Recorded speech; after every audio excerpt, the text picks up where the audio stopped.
So yo, and welcome back to AnythingEverything Bish, and it's been a while, and there's been several reasons to why I didn't upload. Busy work schedule, a lot of stuff going on, personal reasons, a lot of things. But anyway, I'm not even going to bother be talking about them. Maybe in the future I'll talk about them. For now, I'm just going to want to upload and just prove myself, basically, just uploading. And I was sitting back thinking, you know, FIFA's rubbish. I hate FIFA, and I might make a video on it. I didn't want to, because I didn't want to go back to that making videos on FIFA, but I feel like I need to make one last video on it, just crapping on it, you know, just like talking hella rubbish on it, because that's what the game is. It's gone downhill massively. There's no skill gap, there's nothing, there's so much I can say about it, but that's for another video anyway, if you want to see it. Other than that, I was sitting back just kind of like going through YouTube a bit, and obviously I've been wanting to do a podcast for about like 7 to 8 years, but never got around to doing it, and it might eventually come out at some point. But I was just thinking, like, I'm listening to all these guys' opinions, I'm listening to them speaking and giving their opinions on certain subjects, and I'm like, disagree with that, disagree with that, agree with that, disagree. But I'm just disagreeing with a lot of people's opinions and takes, and I'm just like, why don't I just record and just upload something, you know? Get my opinion out there, it'll be documented. I can see how I changed my opinion, changed my mind over time, and see what I said then, and basically ultimately get into a conversation with other people on their opinions.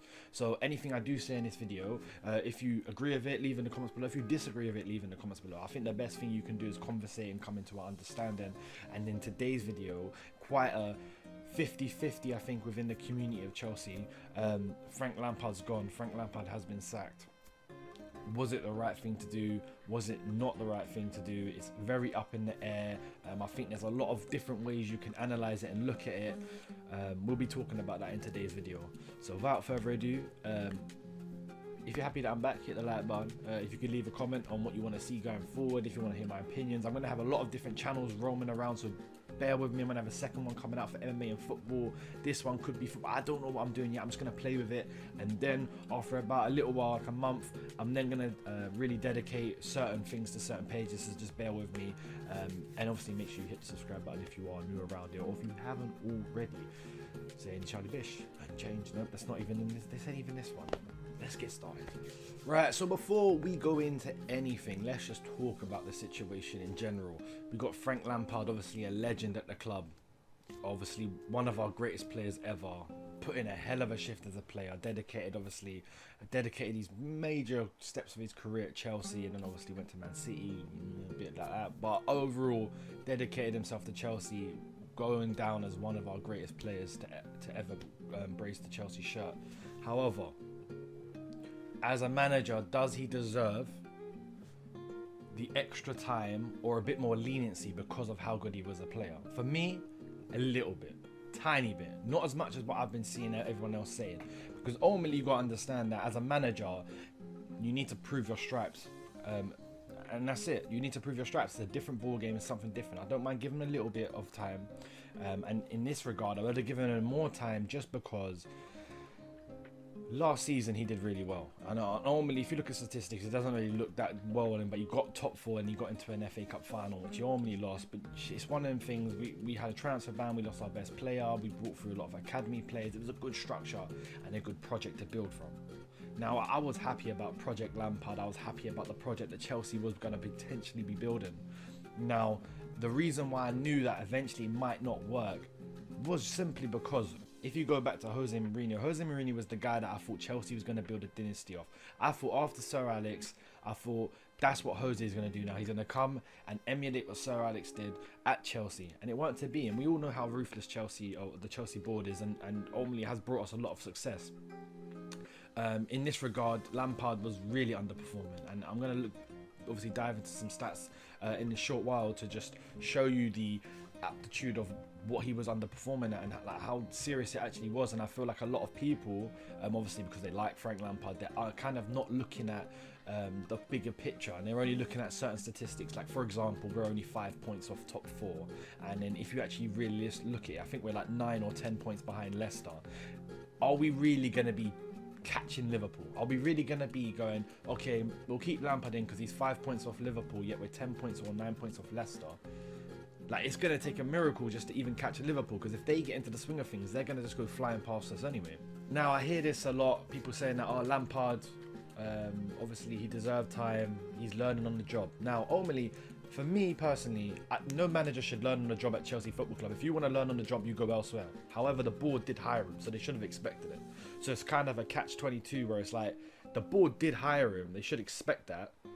But at the same time, for me personally, you shouldn't be learning on the job. Like, it should just be, you're going to come in, you can learn on the job, but as long as you're doing something. Like for me, I've always said that if Lampard was playing good football right now, and if Lampard was showing signs of progression, then I would be a lot more lenient to keep him in the job. Now for me personally, I'm 50-50 on it. I would have probably preferred just to wait to the end of the season and probably get Nagelsmann or someone like that, who I feel like you can really build a project with, and we got a lot of players, and I do feel like the board probably looking in hindsight, and obviously I do know that there is a lot of stuff out there with the Athletic, and I'm going to go into that with a little bit more detail in another video. I'm not really going to touch them allegations at this point, but in hindsight, looking at some of the transfers and the way things were handled, maybe Lampard was used as kind of like a ploy to kind of get the signings for another manager and then push Frank out the door. Whether or not that remains to be seen. Obviously that's just allegations, and obviously there's no hardcore proof in it, just looking at some of this transfer signings and what's went on. So I don't know where I stand with that. The question is, can Thomas Tuchel come in and push Chelsea up to the top 4 spots? It's going to be hard. Can it be done? Probably can be done, as long as we beat the head-to-head games, as long as we beat everybody around us and up to the remaining end of the season. Like, we need to beat Leicester, we probably need to beat an Arsenal, we need to beat probably a Man United, we need to win these big games, and like the teams around us like Everton and Southampton, we need to win these games. And ultimately this is what Lampard struggled to do this season. One win against the whole of the top 10 this season, not good enough. Not good enough whatsoever.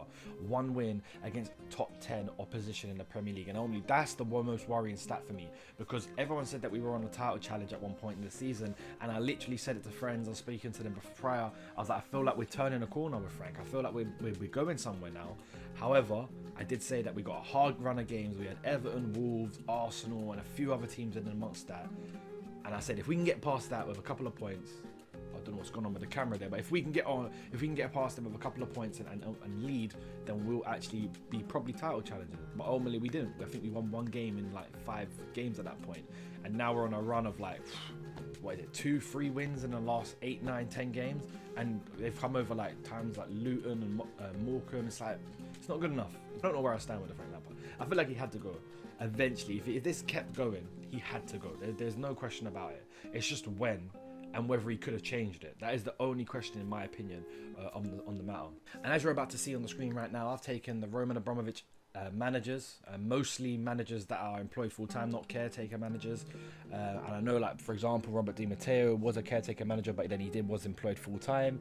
And I know there's a few different ones here and there. And you see Lampard right at the bottom with 52% win ratio in 84 games. The only manager to do worse than him was obviously Andre Villas-Boas, 50% in 40 games.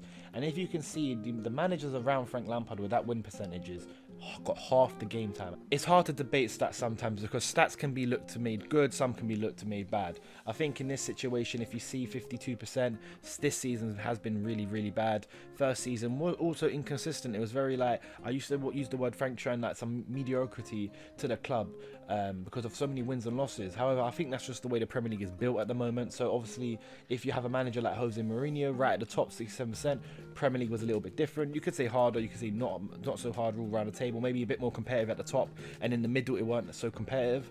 But at the same time, there's a different reign, different obviously transfers. There's a lot of things going on at the club. And if you go to someone like Avram Grant, 67%, Conte 66%. So there's a lot of in and amongst. But it's just an interesting stat to take a look at. Lampard 52% in 84 games.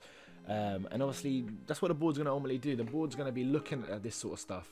The board's going to be looking to see, how does Lampard match up to certain managers? How does Lampard match up to previous managers who've got the boot? And obviously, from them stats, that's not good enough. It's not good enough at all. And next, we're going to take a look at this season. Obviously, 15 wins, 7 draws, 7 losses. That's 15 wins and 14 games where we haven't won, with a win ratio of 51%. And you can see 61 goals and 27 goals against. That's within a 29-game period. So 27 goals in 29 games. That averages out nearly at just under 1 goal conceded per game. And again, it's 51%. It's very inconsistent. This is what we're seeing, and this is the worrying thing for me at Chelsea with Lampard in charge. Is our ambitions being stifled? Are we kind of accommodating Frank Lampard's inexperience and mediocrity at the moment for his managerial success? Because he can become a managerial success. Maybe it'll take time, but are we accommodating him, and are we lowering our expectations on our aims? And I think that is a worry, because we have seen boards in the past, maybe you put a favourite player in charge just to minimise the impact of how bad a team does. So if the board sees, oh, this team's doing terrible, oh, it's Frank Lampard, let's give him time, rather than, okay, the board need to be doing something about this and putting pressure on the board. But either way, I think this decision has put pressure on the board anyway, so you can look at it both ways with that. Looking at the season at the moment, we're sitting 9th, we're through to the Champions League, we topped our group fairly easily, we're through to the next stages of the FA Cup. Obviously we've got another team that we should beat, so we could go a little bit of a cup run here, and I do feel like it is a little bit bad mind on dropping Frank Lampard basically when we're still in cup competitions that he could still win and turn around the season.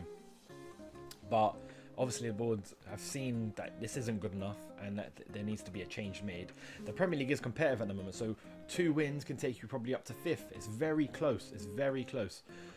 However, at the same time, as you look at a team like Leicester, you look at a team like, say, West Ham, there's obviously Aston Villa around, Southampton, Everton, these teams, Chelsea have abundance of talent and a better squad than them, but we're sitting below them. That's not on whatsoever.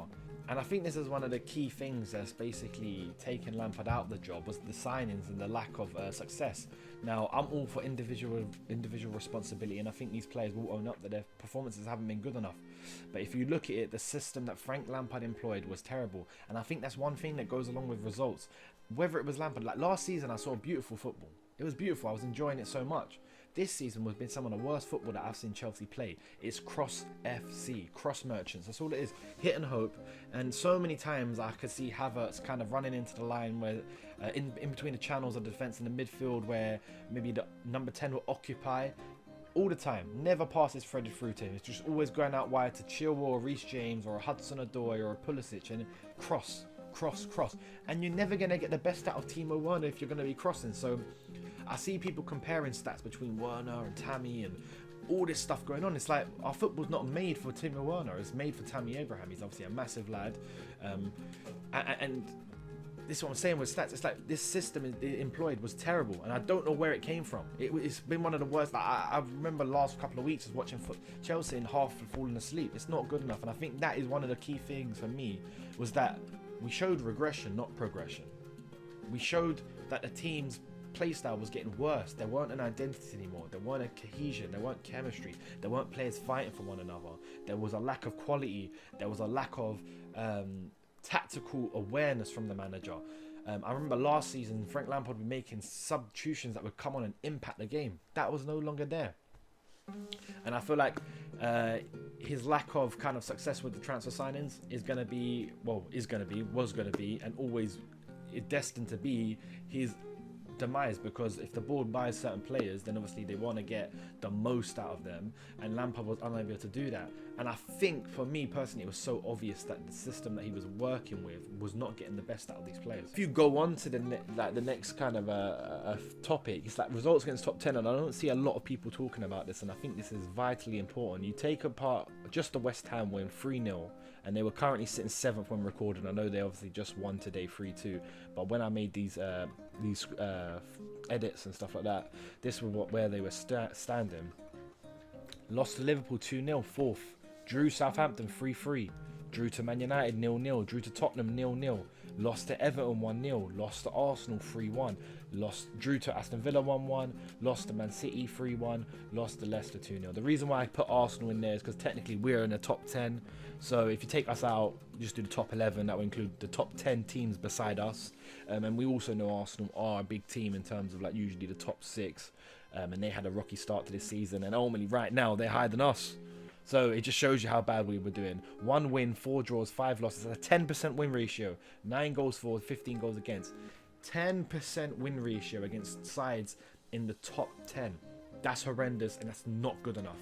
We're beating all these relegation-ridden teams or these mid-table teams that sit around 14th or 15th. And when it comes to the big teams and the teams that have got a solid foundation, like you take Southampton or you take Everton, and we're not even including Wolves on that. We lost to Wolves as well. And Wolves are doing bad this season, but they're another team that's got structure. We play them next tomorrow, so hopefully we can beat them. But like there's so many teams that have just got structure this season, including West Ham, Southampton, Aston Villa. They've all got something about them, but we haven't been able to beat them. We beat West Ham, that's it. 10%, ridiculous. So to wrap things up, do I think it was the right decision? Probably. Do I think it was the wrong time? Probably. It all depends on what Tuchel can come in and do at the end of the day. It depends on what he can come in and do and implement in the squad, and whether it sets up for the following season. He's on an 18-month contract. I would have preferred Nagelsmann, so I probably would prefer to wait to the end of the season regardless.